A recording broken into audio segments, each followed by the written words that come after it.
What's going on, boys? Got another one for you here today. This is going to be my Season 2 leveling character. And we went with Necro. I hadn't played one prior to this, but it's been a lot of fun. Honestly, I played around with a lot of the skills as I was leveling. I didn't do a ton of research coming in. I just kind of wanted to see, what I liked about it.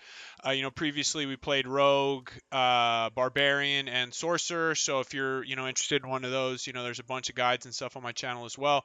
But I did have a ton of fun with this one. Also, if you're down and this is helpful and you like these videos, please like the video down below. It's crazy helpful and just kind of lets me know what you guys are liking and what you aren't. So if you want to go ahead and do that, it would be much appreciated. So we're just going to dive right in. As you can see, we just finished. We're level 49. We just finished the capstone dungeon to go into World Tier 3. This character's kind of been running through everything fairly easily. Feels good. Survivability is really nice. You can basically face tank the bosses, at least as of right now. You have to play some, damage over time mechanics and stuff, but it feels really good. And actually, the ability itself is very, very fun. I think Sever is one of the more fun abilities, to be honest. And I didn't really enjoy the other ones quite as much. They feel a little clunky and stuff like that. But Sever comes online really fast and feels pretty good. So let's get right in. I'm going to let, a dungeon run up in the corner up there, maybe a little bit of the capstone dungeon so you can just kind of see the play style and how it looks in maps and dungeons. It kind of does everything pretty well. It's not, you're not going to shred bosses and you're not flying through maps, but it does everything well, and your survivability is good, your damage is good.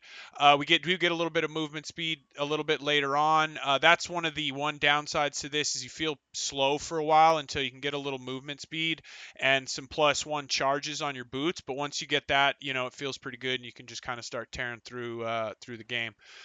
But just to get into it real quick, so this is the 1 through 50 guide. I'll drop another one once we get to 75 or so. And to begin, we go straight into bone splinters, and I'll explain why we take that later. But this, we go up into acolytes bone splinters just for the extra crit chance. We get a lot of vulnerability elsewhere, but this is also a good one if you want to swap up some of your vulnerability stuff that we'll get into down the tree. When we get into core, we take 1 unliving and then 3 imperfectly balanced just for that extra damage. It does cost more essence, but I'll get into how we make up for that additional essence cost early on. Hued flesh, this just gives us a chance to generate corpses. We take all 3, and then sever our main skill. So we look for +2 on our gloves. Eventually, the +4, but early on, that's as good as it gets. And then we go down into paranormal sever, and this gives us vulnerability every 3rd cast. So this is one of the ways that we generate vulnerability early on. And then we come down to our corpse and macabre skills, and we just take blood mist. This is just basically for survivability purposes, and then ghastly if we need corpses for minions and stuff like that, or corpse tendrils. This kind of helps with that. But this is our defensive ability right here. We take 3 into skeletal warrior mastery just to kind of help keep our minions alive a little bit longer, at least the melee ones. We're taking 1 in Grim Harvest, and we're still missing 1 point. We're only a level 49. So when we get our last point, we'll probably put the last one here just for a little bit additional essence generation. Down into Curse, we take 3 into Death's Embrace. So close enemies take 6% more damage and deal 9% less damage to you. So this just benefits the way that Sever works, is it sends out the ability, swirls, comes back, swirls. So if you're hitting things that are close, then all of your attacks hit it twice, right? So we try to be close, and it's just helpful for damage mitigation, all that kind of stuff. We have 1 point in Iron Maiden. We get 1 from our helmet. And then this basically is, number 1, once you get to Enhanced Iron Maiden, it is free to cast, so it does not cost any essence, and it regenerates essence. So a big part of this allows us to just generate essence, and at no cost to actually cast the spell itself. And then when at least 3 enemies are afflicted by Iron Maiden, its damage is increased by 20%. And this is another benefit to having minions, because while an enemy is cursed by Iron Maiden, they take more damage when they deal damage, right? So if there's more things around for them to hit, they're going to take more damage while cursed. Then we take 3 into amplify damage. Again, cursing's free, so we throw it out a lot as often as possible, and this just gives us extra damage to cursed enemies. Down here, we take corpse tendrils. We do put a few points into that to help with the cooldown reduction. Once we have more on our gear, we might move these couple points elsewhere. When we get a couple points on pants or wherever that shows up, maybe we'll go with that. But for now, we do have a few points invested just to reduce that cooldown a little bit. And then enhanced corpse tendrils, so everything is slowed once you cast it, so that helps things from escaping and things like that. And then, if you have more damage to crowd-controlled enemies, all that kind of stuff, which we do, and we'll get into that, it helps. And then again, another way to generate vulnerability. So as you can see, we don't necessarily need it on our bone splinters because we have it in Sever, and then we also have it in corpse tendrils. And again, once we have even better chance, we'll move these around a little bit, but that probably won't be until late game when we're deep into the Paragon and stuff like that.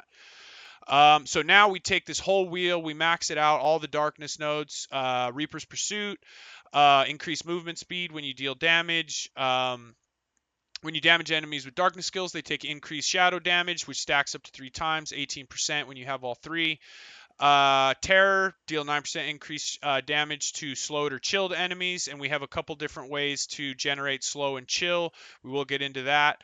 And then also stun, immobilize, or frozen. We do get freeze sometimes, and then stun we get fairly often with crippling darkness that has a 15% chance to stun enemy for 3 seconds on hit, right? So, and then on bosses, we have a ton of crowd control, so we often do get stuns. You'll see it in the dungeon that we run at the end. The boss just gets stunned, and once the boss is stunned and all of those different crowd control elements are stacked, you do a ton of damage. So that feels pretty good. Then we take 3 into Inspiring Leader, which just gives us and minions increased attack speed when we've been healthy for 2 seconds. We're healthy a lot, so this is most of the time. And then 1 into Bonded Essence, where every 8 seconds your Skeletal Priest healing will heal your skeletons for additional 20%.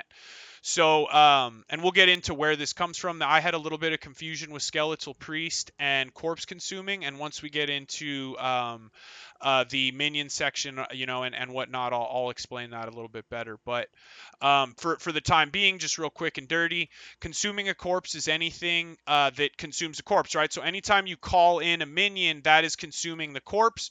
Or if you're full of minions, right, and you have your max amount, what it does is when you go to summon it, that's when it calls in your Skeletal Priest. That's that little dude you'll see pop up for about a second, and then he disappears.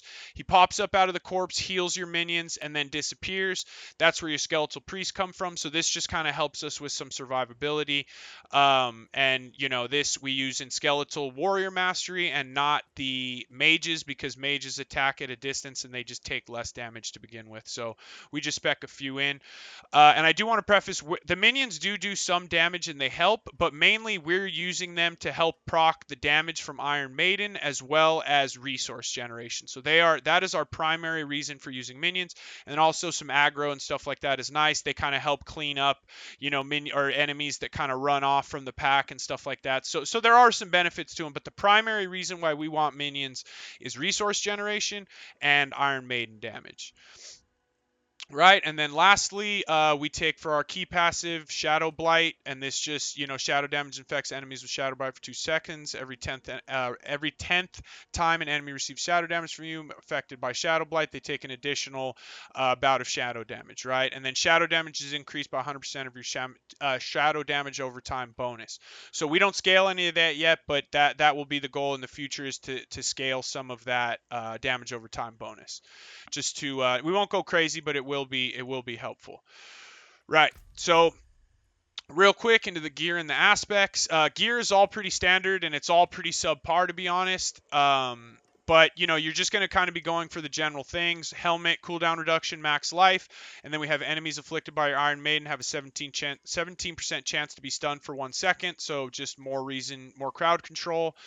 Chest, same thing. You're looking for damage reduction, life, your base stat, whatever, intelligence, whatever you can get is all fine. But obviously damage reduction, armor, and life are king on body armor.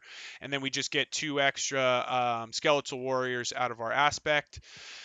Here, standard aspect, attacking enemies with a basic skill increases damage by core. We'll go up on that as we see it. We're just getting this out of one of the dungeons, so it's just crafted on. And then +2 to Sever. Obviously attack speed's nice. Lucky hit chance. There's a lot of different things you can get here, but the +2 Sever is big damage early on. So that's our main goal on our gloves. As far as pants, again, standard stuff. These are actually pretty terrible, to be honest. The life is really the only thing that's super beneficial. Armor. There's a lot of other things you can get on here that would be better. But aspect-wise, aspect is really nice and it's rolled pretty well. This is the best one that I've found, so that's the main reason why we have them on. We'll eventually swap this aspect over to a better pair of pants. But this is just, you gain armor, increased armor for 4 seconds when you deal any form of damage. So this is good for most builds, if not all. Boots, again, very subpar here. Ideally, you're looking for movement speed and, some of your stats and stuff like that. But mainly you want that +1 to maximum evade charge. That's the most important thing on these. And then the aspect itself is pretty unstoppable. It's average. I think ideally we'll move over to the one that causes crowd control elements to have a chance to spread to other enemies. That's probably what we'll go with once I find it or hit the dungeon. Weapon, pretty standard, same thing. Crit damage, vulnerable damage, core skill, and then our base stat intelligence. And this is where we get 10% increased critical strike chance for 6 seconds when you cast Corpse Tendril. So this is a nice crit chance bonus, and we try to get out Corpse Tendrils as often as possible. So that feels pretty good there. Focus, we like the cooldown reduction as the explicit, and then for all of the implicit, and then for all of the rolls, crit strike chance, cooldown reduction, essence cost reduction.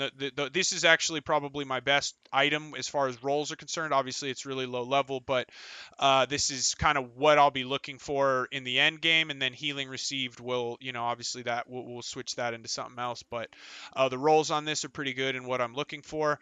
As far as the aspect, damaging enemies with Sever has a 10% chance to spawn a pool of blight. This is just a little bit of extra damage, and it does show up fairly often, so that feels pretty good. Rings, obviously you go resource generation on rings, up to 10% chance to generate 48 essence when hitting a vulnerable enemy. That's one of the reasons why we want vulnerability up so often. The ring itself is pretty subpar. Really the only thing it has on it is lucky hit chance and maybe maximum minion life is good. The rest, we're not using, aren't super great. Crit chance, vulnerability damage, crit strike damage. Those are, standard things you'll be looking for on your rings. Same thing here, right? Critical strikes with bone skills increase your essence regeneration. So now you can see why we use bone splinters and not one of the other abilities. It just helps keep our essence up a lot more often and allows us more access to Sever, which is our main damage dealer. And then as far as amulet, this is a very subpar amulet, but essence cost reduction, movement speed, damage.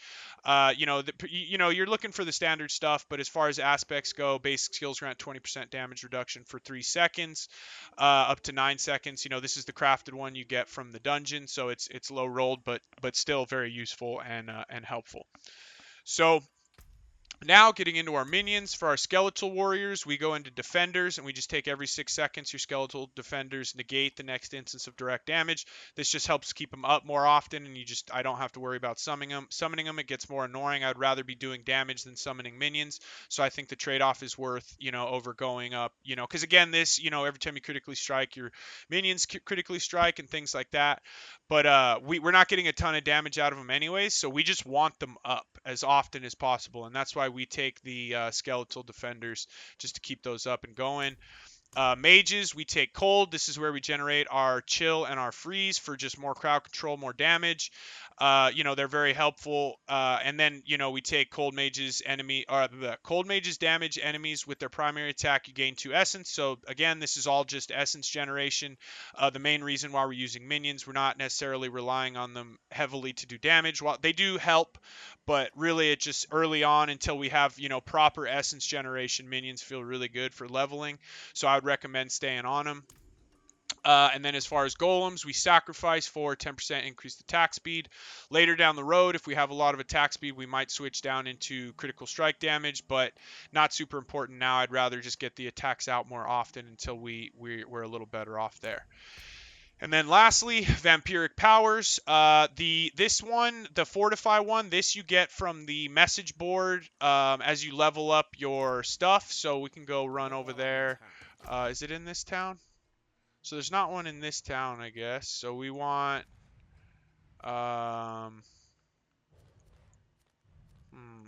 which one has it? So there's a little board that... Oh, can I not see any of that stuff while I'm in town? Interesting. So again, sorry, well, I'll get into it in another video. I'm sure you guys have seen it, but there's a little message board that essentially has the little leaf on it. And I wish I could, maybe it's in, let's travel over here.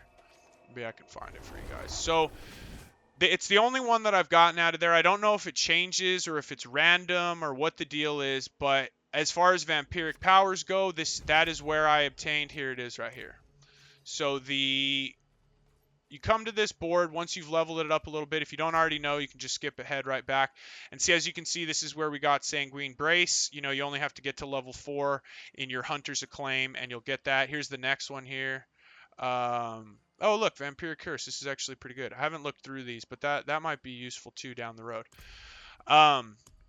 So that one you obtain from there. The rest of them were all just dropped from, you know, the gambles. If you haven't seen, you come in here and it basically gives you 3 options, and you can, you know, you basically just upgrade and you gamble to level up the different things, right? So they'll pop up eventually if you just kind of keep working through it. But this gives us, because we're not using a blood skill, this allows us to generate a lot more fortify, and then also gives us crit chance when fortify is above half of our life. Undying, casting skill heals you for 2.3 life, so, you know, that's why having so much attack speed is beneficial. Every time we cast a skill, we generate life, and it just helps us basically face tank everything. Resilience, you gain 1% damage reduction for each 3% life you're missing. Again, defense just helps with survivability and just standing in front of bosses and needing to play, you know, mechanics a lot less. Prey on the Weak, deal 12% increased damage to vulnerable enemies. That's the primary reason why we're using this. Enemies are vulnerable while affected by a vampiric curse. We don't have that. We just, you know, we just saw the vampiric power in the Hunter's Acclaim board, which might be nice to work in, and then that'll just, you know, maybe we can move some vulnerability and stuff around there. And then last, Feed the Coven, Conjuration, Companion, Minion, Bat Familiar attacks have up to 30% chance to restore 10% primary resource. So that's just, you know, again, and it increases damage, right? So that, again, you know, helps the minions, help with just keeping essence up and allowing us to cast as much Sever as possible. And it's pretty cheap, 5-pack of Eternity, 1-pack of Divinity, and 2-pack of Ferocity. So as you can see, we didn't have to do much to our items to make that work. And you know, so they're all active. We're good to go, and that's about it, guys. You know, I don't want to go on too long. I will do an update when we hit about level 75 and we move into World Tier 4 and stuff like that. You know, things usually change considerably depending on the gear and aspects and stuff that you're dropping. But that's about it, guys. If this was helpful, please like and subscribe. Do all that stuff. Stay updated on the updates for the guides. Come check out the stream. I'm working right now, so I've been trying to stream as much as I can Monday through Friday. I typically get on for at least a couple hours a day. So if you have questions, come check it out, all that kind of good stuff. And yeah, I really appreciate you, and we'll see you guys on the next one. Peace.